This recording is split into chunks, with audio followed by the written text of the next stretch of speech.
யாராவது ஒருத்தவங்க அந்த ரிலேஷன்ஷிப்ப வெளிய இருந்து பார்க்கும்போது, ஐயோ! இந்த பொண்ணுக்கு என்ன? இந்த பையனுக்கு ஏன் இவ்ளோ கஷ்டப்படணும்? அப்டின்ற ஒரு ஃபீல் இருக்கும். எனக்கு டிராகன்ல அதான் தோணுச்சு. அ நம்ம ஜஸ்ட் பிக்காஸ் ஒரு 3, 4 இயர்ஸ் இந்த ரிலேஷன்ஷிப்ப அக்செப்ட் பண்ணிக்கிட்டோம் அப்டிங்கிற ஒரு காரணத்தினாலயே, அப்டி ஒரு டாக்ஸிசிட்டிய நம்ம கோ த்ரூ பண்ண வேண்டிய அவசியம் இல்லன்னு, அவங்க எடுக்கக்கூடிய டிசிஷன் அது காமிச்சதுக்காகவே எனக்கு புடிச்சிருந்தது. பட் நான் உங்க கிட்ட கேட்கணும்னு நெனைக்கிறேன். ஏன்னா, கேர்ள்ஸ் பொறுத்தவரைக்கும் சரி, அ அந்த ஓட்ட நைட்டியவும், அந்த ஓட்ட லெகின்ஸையும் தூக்கி போடவே மாட்டாங்க. அதே மாதிரி டாக்ஸிக் பாய் ஃப்ரெண்டையும். நீங்க என்ன சொல்ல நெனைக்கிறீங்க? அதுதான் சம்டைம்ஸ் அவங்க விமனே வந்து அவங்களே நெனச்சுக்கிறாங்க. இந்த மாதிரி இருந்தா ஒரு ஹீரோயிசம், இந்த மாரி ஒரு பெர்சன் தான் இருக்கணும் அப்படின்னு சொல்லிட்டு.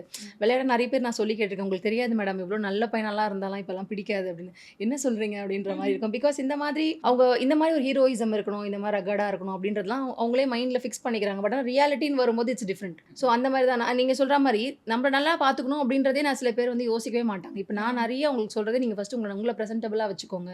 Like make yourself comfortable நல்லா இருக்கலாம். பிகாஸ் ரொம்ப அவங்களோட லேசினஸ் எங்க தெரியும் அப்படின்னா, டெய்லியும் நீங்க சொன்ன மாரி அந்த ஒரே நைட் சூட், இல்ல ஒரே நைட்டி அப்படிதான் இருக்கணும்.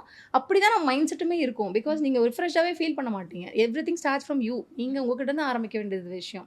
ஸோ அப்படி பார்க்கும்போது நெறைய பேர் அவங்களா வாண்டடா இந்த மாரியான ஒரு மைண்ட் செட்ல போய் விழுந்துடுறாங்க அந்த ரிலேஷன்ஷிப்ல. அதுலேருந்து எப்படி வெளில வர தெரியாம நெறைய பேர் கஷ்டப்படுறதும் இருக்கு. அந்த இது அவங்க ஈஸியா அக்செப்ட் பண்ணிக்கவும் மாட்டாங்க. சில டைம் அந்த பயத்திலயும் வந்து அவங்க எப்படி இதுலருந்து வெளில வர்றது? வெளில வந்தா நமக்கு ஏதாவது நடக்குமோன்ற பயத்திலயும் அந்த ரிலேஷன்ஷிப்ல இருப்பாங்க.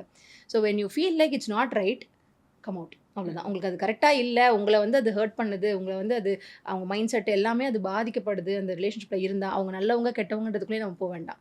உங்களுக்கு அவங்க செட் ஆகல அப்படின்னு தெரியும்போது, நீங்க I think you have to walk out. Because அது உங்களுக்கு நீங்க பண்ணிக்கிற நல்லது அப்படின்னு நெனைக்கிறேன். ஓகே. ஏன்னா, நீங்க அவங்களுக்கும் அந்த நல்லத நீங்க பண்ணணும்னு நெனைக்கிறேன். பிகாஸ் நீங்க அதுல இருக்க அவங்க அத அதிகமா இது கரெக்ட் தான் போல இருக்குன்னு அவங்களும் அத வந்து திருத்திக்கிறதுக்கான வாய்ப்பே கிடைக்காது. ஸோ அப்படி உங்களுக்கு ஃபீல் ஆகுது, it's not right for both of them அப்படின்னு நெனைக்கும்போது, like you have to walk out of the